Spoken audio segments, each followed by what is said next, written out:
지난해 1월 강원도에서는 10대 청소년들 간의 집단 폭행 사건이 발생했습니다. 폭행의 정도가 심해서 가해 학생들에게는 징역형이 선고됐는데요. 사건이 발생한 지 1년이 넘게 지난 현재 YTN이 이 사건을 다시 보도를 하는 건 가해자들을 옹호하는 것이 아니라는 점을 분명히 말씀드리겠습니다. 끔찍한 집단 폭행 후에도 가해자들에게도 보복 폭행이 이루어졌습니다. 홍성욱 기자가 취재했습니다. 사건의 시작은 지난해 1월로 거슬러 올라갑니다.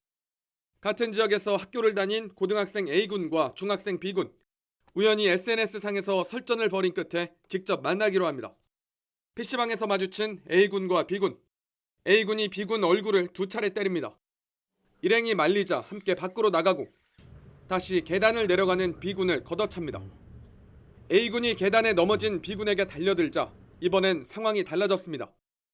함께 있던 B군 친구들이 합세한 겁니다. 흥분한 B군과 일행은 A군이 저항하지 못하는 상태에서도 폭행을 멈추지 않았습니다. 집단 폭행으로 피해자 A군은 코뼈와 이가 부러지고 외상 후 스트레스에 시달려야 했습니다. 당시 상황을 목격한 A군 동생도 심각한 외상 후 스트레스 장애를 겪고 있습니다. 하지만 이게 끝이 아니었습니다. 집단 폭행 사건 하루 뒤 가해 청소년 가운데 2명이 계단 구석에 내몰렸습니다. 덩치 큰 학생에게 사정없이 얻어맞습니다. 얼굴을 맞고 쓰러진 학생은 의식을 잃었습니다. 주변에선 상황이 재미있다는 듯 비웃기도 합니다.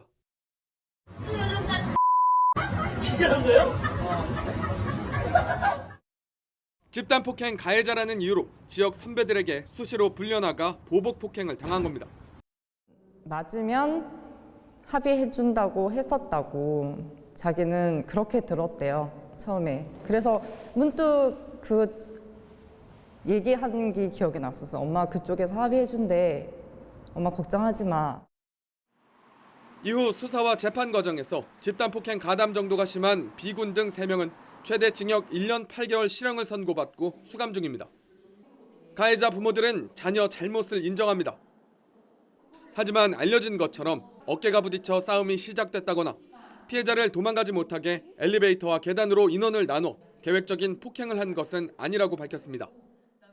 가해를 입힌 거에 대해서 반성하고 있고 지금 저희 아이들 교도소에 가 있는 것 또한 억울하다 이런 게 아니라 죄 지은 거 벌 다 받아야 되고 하지만 저희 아이들도 이런 뒷면에 이런 모습이 있었다라는 거를 저희도 최소한의 발언은 좀 하고 싶어서. 본인은 물론 가족에게도 씻을 수 없는 상처와 지울 수 없는 처벌로 남은 10대 청소년 집단 폭행 사건. 가해자 역시 어느 순간 피해자가 됐고 끝난 줄 알았던 폭행은 다시 보복 폭행으로 이어지는 악순환이 반복됐습니다. YTN 홍서욱입니다.